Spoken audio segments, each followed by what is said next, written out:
Bonjour à tous, nous nous retrouvons pour réviser le CRPE et aujourd'hui nous allons nous intéresser aux multiplications et aux divisions. Donc nous avions vu déjà dans une première vidéo les problèmes multiplicatifs, les différents types de problèmes et les équations pour les résoudre.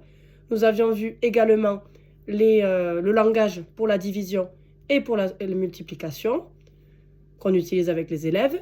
Et aujourd'hui nous allons nous intéresser au calcul de ces multiplications et divisions. Donc dès le cycle 2, et ensuite on assure un travail régulier au cycle 3 qu'on développe davantage en CM2, nous allons commencer par la connaissance des tables de multiplication, par le calcul des produits dont un facteur est 0 ou 1, le produit par 10 ou par 100, et la mémorisation sera bien sûr facilitée par la compréhension. Il faut donc une connaissance en actes de quelques propriétés des opérations, et une bonne maîtrise de la numération décimale pour comprendre les techniques opératoires. Ce qui peut être difficile, c'est parfois de choisir la procédure et on peut avoir une difficulté d'exécution, notamment dans les tables de multiplication, on peut se tromper parfois, donc c'est important de bien les maîtriser. Pour la technique opératoire de la multiplication, la construction de la technique usuelle de la multiplication posée débute au CE2. On commence par une multiplication à un chiffre, bien évidemment. La progression envisagée est la suivante. Pour la première étape, on fait une multiplication d'un nombre par un nombre à un seul chiffre. Ensuite, la deuxième étape, on multiplie un nombre par un nombre du style 20, 300, 100, un nombre qui comprend donc des zéros. Et ensuite, la troisième étape, c'est qu'on multiplie deux nombres quelconques. La technique opératoire de la multiplication demande des prérequis. Donc il faut avoir comme prérequis pour les élèves, les produits des tables de multiplication doivent être disponibles vite. Alors le mieux c'est qu'ils soient disponibles dans la tête. Bien évidemment, si vous voyez qu'il y a des élèves qui sont un peu fragiles sur les tables de multiplication, on peut créer un petit support avec les tables de multiplication ou se servir d'une affiche en classe par exemple. Ensuite, il faut comme prérequis la décomposition des nombres en fonction de leur écriture. Par exemple, 507 égale 500 ou 5 centaines, plus 7 unités. Le repérage de la valeur des chiffres en fonction de leur position dans l'écriture d'un nombre, unité, dizaine, centaine, doit être bien sûr acquis avant de démarrer la technique opératoire. Les élèves doivent aussi savoir remplacer un produit par une somme de produits grâce aux propriétés en actes qui sont la distributivité de la multiplication sur l'addition. 438 fois 507 égale 438 plus 7 plus 438 fois 7 plus 438 fois 500. Et l'associativité de la multiplication,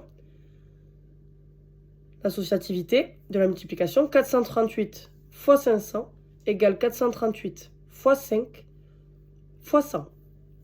Il faut connaître les règles des zéros aussi, comme par exemple multiplier par 10 ou par 100.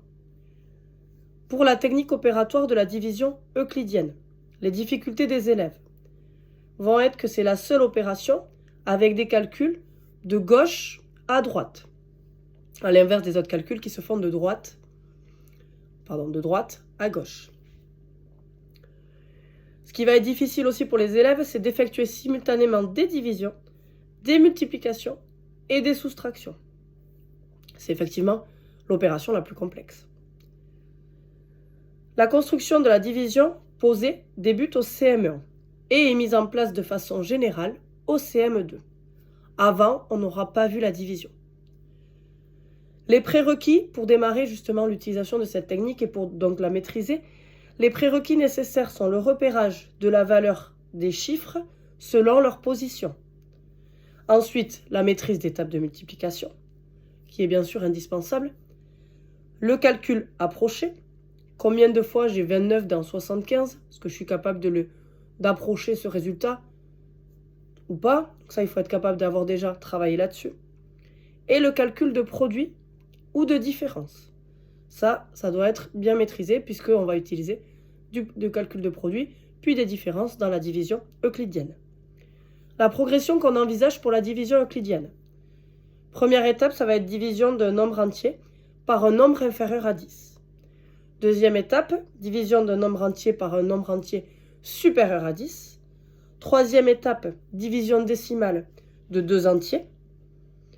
Quatrième étape, division décimale d'un nombre décimal par un nombre entier. Donc là, on va être vraiment sur une étape plus complexe. On va ensuite voir l'approche de la notion de multiple. Au cycle 2, on a la notion de double et de moitié qui sont enseignées progressivement au cours du cycle 2. Puis au cycle 3, on va avoir cette notion de multiple qui va apparaître. Il va falloir que les élèves connaissent les critères de divisibilité, d'abord par 2, par 5 et par 20, puis par 3 et par 9 dans un second temps. Les procédures. Pour chercher si un nombre est un multiple d'un nombre n, cherchez s'il est dans la table de multiplication prolongée de n par exemple. Ça va être déjà une procédure qu'on peut utiliser. Ensuite, on va essayer des nombres k susceptibles de faire que n fois k soit égal au nombre donné. On a aussi comme procédure le fait de diviser le nombre donné par un nombre et voir s'il y a un reste ou non. Et ensuite, on peut utiliser des propriétés comme les critères de divisibilité. Les difficultés que les élèves peuvent rencontrer dans l'approche du multiple, justement, pour trouver un multiple. Difficulté, confusion entre multiple et multiplication. Ensuite, on a la dissymétrie de l'expression tel chiffre est multiple de tel chiffre ou de tel nombre. Tel nombre est multiple de tel nombre. L'élève confond 24 est multiple de 3 et 3 est multiple de 24. Alors que c'est bien 24 qui est multiple de 3.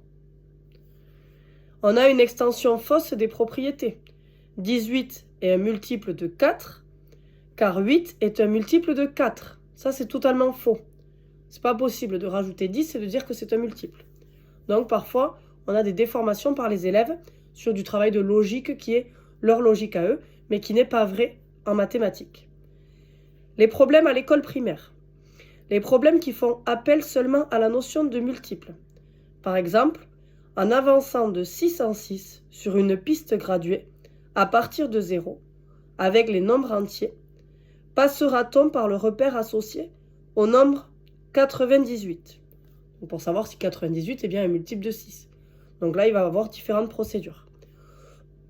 Certains élèves vont faire 6 plus 6 plus 6 jusqu'à arriver à 98. Certains vont utiliser 6 fois 4, 6 fois 5. Et vont essayer justement de passer par la multiplication. Voilà, il y aura plusieurs procédures mises en place. On va pouvoir avoir aussi de la division, 98 par 6. On a également les problèmes qui font implicitement appel à la notion de multiples communs, comme par exemple, une plaque rectangulaire mesure 48 cm sur 84 cm. On veut la recouvrir entièrement avec des carrés tous identiques, dont le côté mesure un nombre entier de centimètres. Quelles sont toutes les solutions possibles ? Donc là, justement, il va falloir trouver des nombres qui sont à la fois multiples de 48 et multiples de 84. Et c'est là que ça va être difficile parce que là, il faut être multiple à la fois du nombre 48 et du nombre 84. Donc c'est là que ça peut être problématique. Voilà par rapport à ça, par rapport aux multiplications et aux divisions. J'espère que cette vidéo vous aura aidé. Si vous avez des questions en commentaire, n'hésitez pas à les mettre en commentaire. On se retrouve très rapidement pour des prochaines vidéos. Merci à tous.